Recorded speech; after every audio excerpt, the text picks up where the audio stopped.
జగతికి మూలం నీవే ప్రభు, దత్త దిగంబర అవతారం, నీలో సృష్టి వ్యవహారం.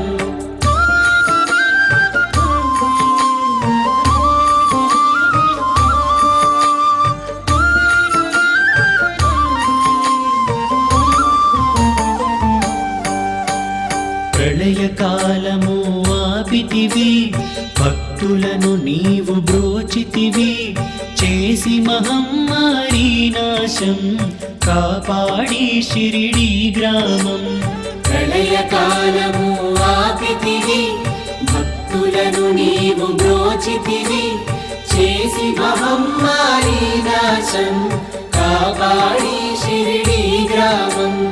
అగ్నిహోత్రి శాస్త్రికి లీలా మహత్యం చూపించి